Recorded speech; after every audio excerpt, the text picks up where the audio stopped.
Hey there again, all my Fast Track superheroes. I hope everybody's still doing safe and staying well, and I hope everybody is trying to keep a positive attitude during all of this crazy time that we're going through. So the last video I did was about communication, different types, different ways to be an effective communicator. So this one's going to be kind of similar, and kind of relate to it, but it's going to be a little bit different as well. So this one is going to be about verbal and nonverbal communication, as well as just some generic things about communication as well. So when you think of verbal and nonverbal communication, a lot of people think it's very just spoken or written. Well, from what I've gathered with a lot of my research and different things like that, there's a lot more to verbal and nonverbal communication than just those two things. So I'll be linking a sheet in the description below for you to look at and kind of to see where I'm coming along with things. And with the sheet, there's like a little chart on the left hand side that breaks it down and kind of the way that I'm going to be doing it today. So we have communication as the overarching thing, right? Then we can break that down into verbal and nonverbal communication. So let's start with verbal. Verbal, it can be split up into two categories. We have oral, which is comprised of speaking like I'm doing to you right now, and listening, which you're doing to me watching this video. So being able to speak and reiterate what you want and what you need, as well as listening to kind of see what other people are thinking and other people's ideas, which is very important as well. Then another section with the oral communication is written. So breaking that down even more, you have the writing aspect of it, being able to write and effectively say what you want in written form, as well as reading.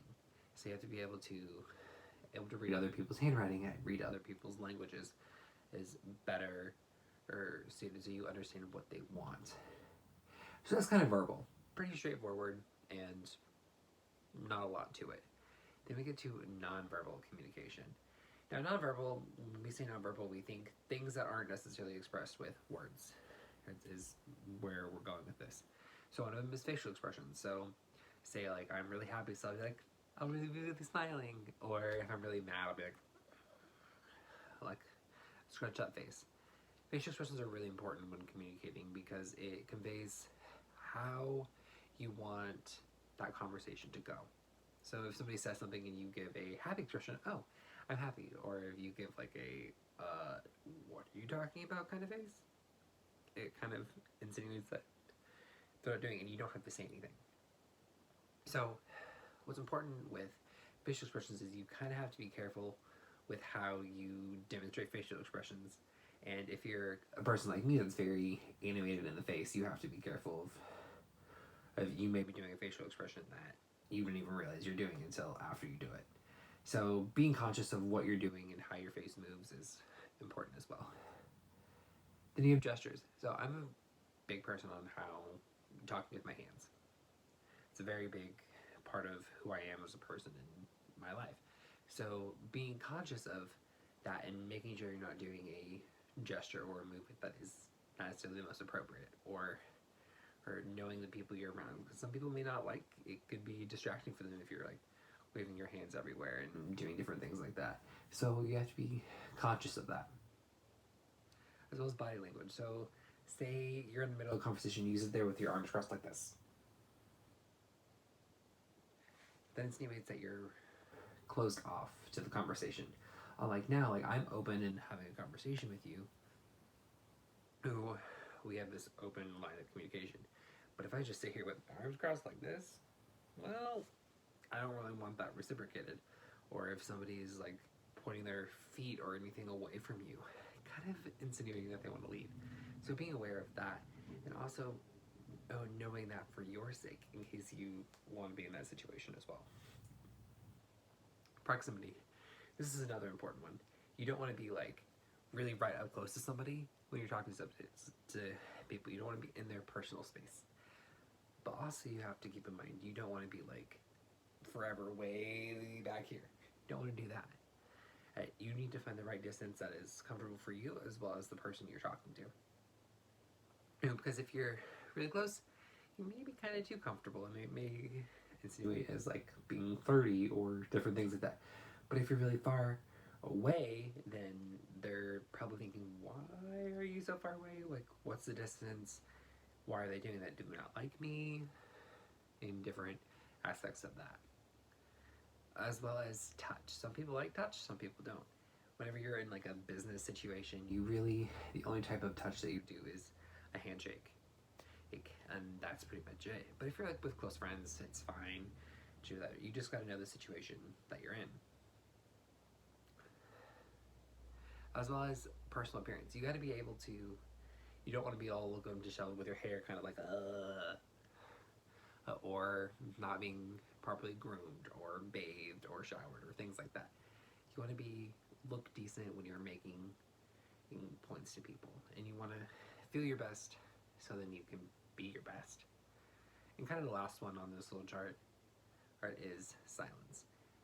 Now, silence can be kind of awkward to a lot of people because silence is something that we've trained ourselves not to like, because then our thoughts just constantly go and go and go and go and go. Like, why aren't they talking? Blah, blah, blah. But silence can sometimes be good because it allows the other person to think, or allows you to think. So keep that in mind of, oh, okay, so they may be taking a little bit to think. Okay, fine. And not just like dumping on being like, You want to just give them a little bit of time. Okay, let them formulate their thoughts, and then able to speak it. So that's kind of the overview of verbal and nonverbal communication and how that aspect works. Now we're going to go into the different types of barriers for communication. And now, a lot of times, noise is a really big deal with communicating. Say you're in a really noisy environment, a lot of people won't be able to hear you if you just talk normally. You'll have to speak up or find an alternate way of communicating with that audience and making sure everybody can understand you and be in that situation. Also, the wrong type of communication, like we talked about in our last video, there's different types. You have to know what type of communication works best for the person you're talking with or the group you're talking with. And then a lot of times, some people will be more passive when they really need to be more assertive. As well as assumptions. You never want to assume anything. And you really, if you have any questions, ask them. You don't want to be like, I think they mean this, or I assume they mean this. That's where our next thing of misconceptions comes in. They think, oh, I assume that, so now this, and then now that person thinks negatively about you. A misconception of, oh wow, well, this is what's happening. Emotions. A lot of times, the way we talk, like, really shows from our emotions. If you're happy, you may talk really, really, really, really, really fast. Or if you're sad or mad, you may not talk at all. And so, or your body language and things will be completely different based on your emotion. And some people don't read emotions very well. So sometimes somebody will keep prodding you and you're really like, back off. So you have to be able to learn how to articulate that as well. Next one is language. Some people have higher registers of vocabulary. Some of them may not, or somebody may speak a different language, or somebody uses sign language, or there's a lot of different variables within language. And a lot of times it takes everybody getting to know each other to know what people's language preferences are. Another one is poor listening.